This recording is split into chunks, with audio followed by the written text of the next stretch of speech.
Construyendo verdades. En el final de Química 2, en tercer año de Ingeniería, una de las preguntas, y sin lugar a dudas la más importante, era cuál es el origen del petróleo, pues la materia se centraba en los hidrocarburos y sus derivados, su origen, composición y producción. Mi respuesta, siguiendo mis convicciones, fue, sin titubear y sabiendo que me jugaba la materia, que el petróleo era de origen mineral. Desde ya que, aunque tenía todo el resto bien, reprobé al final. Así como se destruyen mentiras, se construyen verdades, y es el momento de empezar a hacerlo. Comenzaremos, pues, a construir la nueva ciencia, aunque les pese a los que quieren mantener el secreto o la mentira, aferrados en viejas ideas y conceptos, aunque la lógica les diga lo contrario. Esto que voy a revelar no es nuevo para los que conocen y manejan el verdadero conocimiento, pero para el normal de gente es presentado y promovido como imaginación, fantasía y locura por aquellos que no quieren o no les conviene que la verdad se sepa. No voy a presentarme a ningún tipo de debate personal ni defenderé lo aquí expuesto. Solo voy a exponer una serie de postulados que solo el tiempo dirá si son o no reales. Usted no tiene por qué levantar el guante. Si no está de acuerdo, solo ignore mis palabras, a no ser que trabaje para el oscurantismo mundial. En ese caso, ahórrese la confrontación porque no será respondida. Comencemos con el petróleo. Siempre me llamó la atención la cantidad de petróleo que existía si éste era, como nos enseñaron, de origen biológico, animal y vegetal. No había relación entre lo procesado y lo obtenido. ¿Cuántos dinosaurios hacen falta para producir los millones de barriles de petróleos extraídos hasta la fecha? No alcanzaría todo el periodo Jurásico para lograrlo. Y sin embargo, nadie en la comunidad científica se pregunta cómo esto era posible. Mi afirmación ante esta incomprensible contradicción era que el petróleo era de origen mineral. Más precisamente, era como el agua, un compuesto natural del que no se sabe a ciencia cierta cómo se formó. Mi atrevimiento, junto con muchos otros que pasaré a relatar, me costó no solo la materia sino la carrera. Mucho tiempo después, cuando tuve acceso al verdadero conocimiento, comprobé que todo lo que defendía era verdad.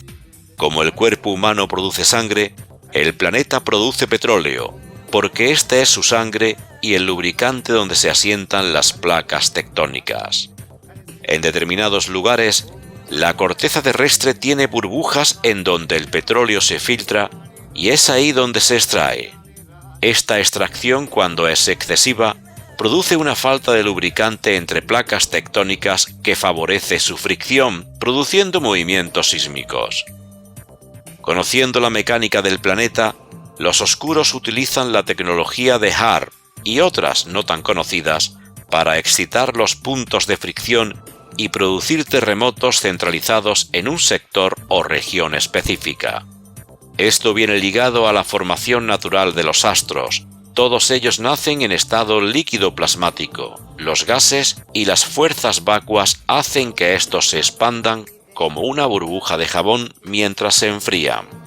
Lo primero que se solidifica es la corteza del astro, la parte más externa de la burbuja, y luego el resto. Esto produce que su interior sea hueco, como un balón de fútbol. En el caso de la Tierra, su composición y capas principales, puede haber capas intermedias, de su estructura interna, de fuera hacia adentro, son las siguientes: atmósfera, corteza externa, placas tectónicas externas, petróleo, magma, petróleo, placas tectónicas internas, placas tectónicas internas, corteza interna, atmósfera interna, núcleo de punto cero. Este núcleo es el encargado de producir el campo magnético de la Tierra y de mantener la estabilidad y la vida en su interior.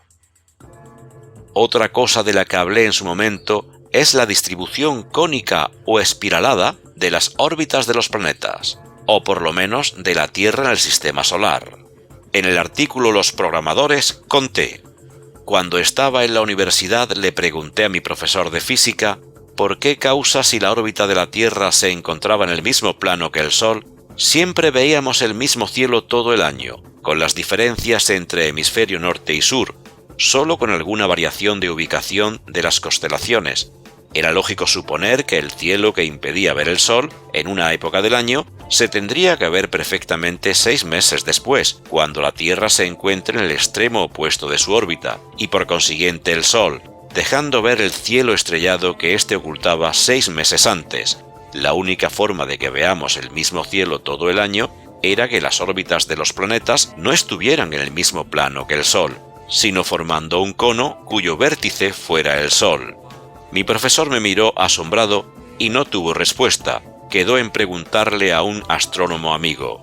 Tiempo después me contó que la respuesta que le había dado su amigo fue: «Buena pregunta, voy a investigar».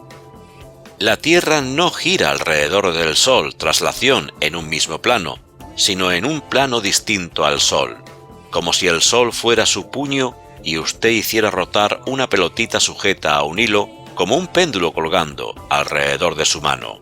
Esto hace que desde la Tierra siempre veamos el mismo cielo durante todo el año, variando solo desde el hemisferio que se observe y el arco de desplazamiento de los astros según la época del año. ¿Qué quiero decir con esto?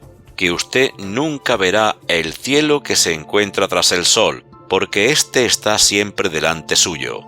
Hablando de cielo, usted no ve realmente el cielo, usted ve lo reflejado en una pantalla virtual llamada atmósfera. Usted no puede comprobar que lo que ve exista realmente, a no ser que salga de la Tierra y se ubique en el espacio fuera de la atmósfera.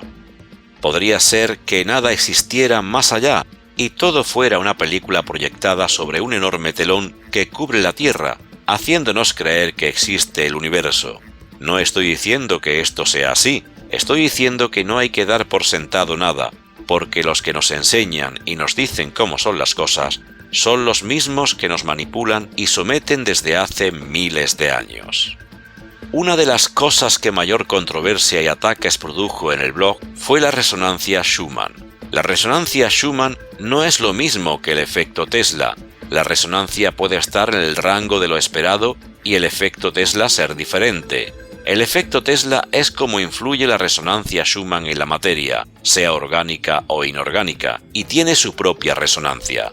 Los datos aportados por los organismos correspondientes sobre la resonancia Schumann son manipulados y no son reales.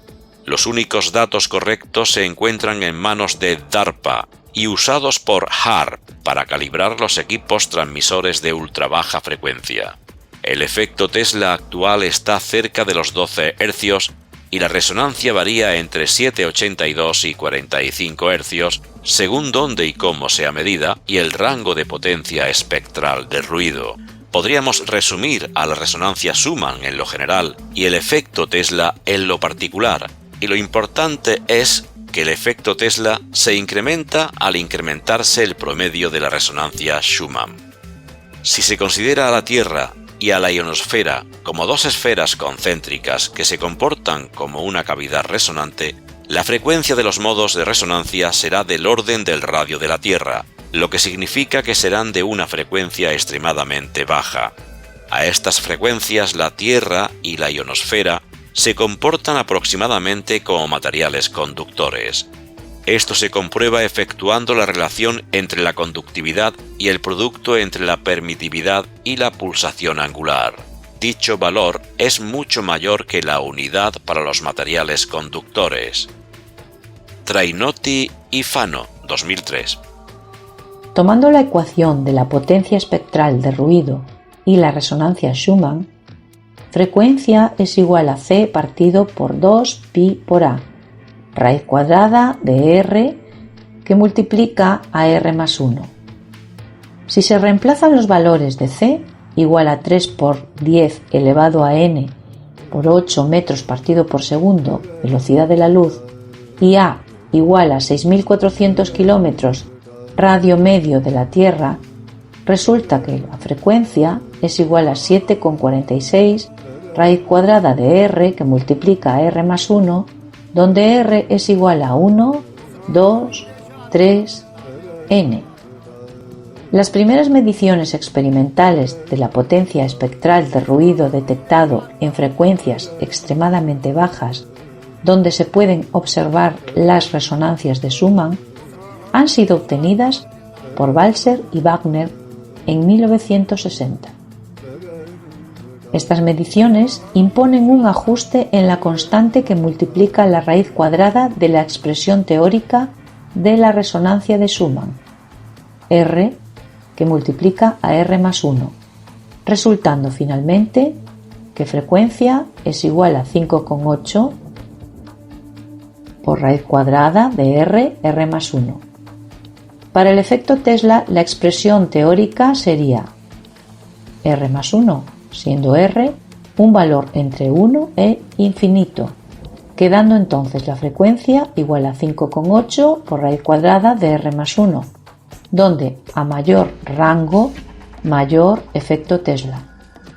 Por ejemplo, tomando R igual a 1, la resonancia de Schumann estaría en el rango de los 8,20 Hz, igual que el efecto Tesla, pero a partir de R igual a 2, las cosas cambian significativamente. Con todo esto, quiero decir que el valor promedio de la resonancia Schumann, tomando el efecto Tesla en el valor actual de R igual a 3, está en el rango de los 20,09 Hz y el efecto Tesla en 11,6, acelerando a 12,96. Cuando el valor R sea igual a 4, estaremos pisando los 13 Hz. Desarrollar completamente la justificación y comprobación matemática de este enunciado sería largo y tedioso, además de innecesario porque pocos lo comprenderían. Pueden encontrar, si lo desean, con un poco de paciencia, trabajos muy serios en la red. Basta con decir que el efecto Tesla actual está en el orden de los 11,6 Hz de promedio e incrementando a 13 Hz por más que les pese a muchos. Como última construcción les dejo un adelanto de lo que desarrollaré en su momento más profundamente. El Sol es el óvulo de nuestro sistema solar. No es caliente. La temperatura la da la atmósfera terrestre al ser atravesada por sus radiaciones. El Sol no ilumina. Lo que ilumina es la refracción de sus radiaciones en la ionosfera. Tampoco es un horno de fusión nuclear, como nos dijeron. No se está transformando ningún hidrógeno en helio, y en su interior puede albergar la vida de forma segura. Construir las verdades cuesta más que destruir las mentiras, así que no espero nada, y solo el tiempo atestiguará su veracidad. Mientras tanto, queda en nosotros creer o no creer en lo que nos dicen que creamos, destruir las mentiras y construir las verdades que más resuenen en nuestro interior para que nuestra realidad sea diferente, más acorde a lo que esperamos que sea cuando el gran velo de Isis por fin se caiga y nos deje ver la luz del Do que ahora nos oculta.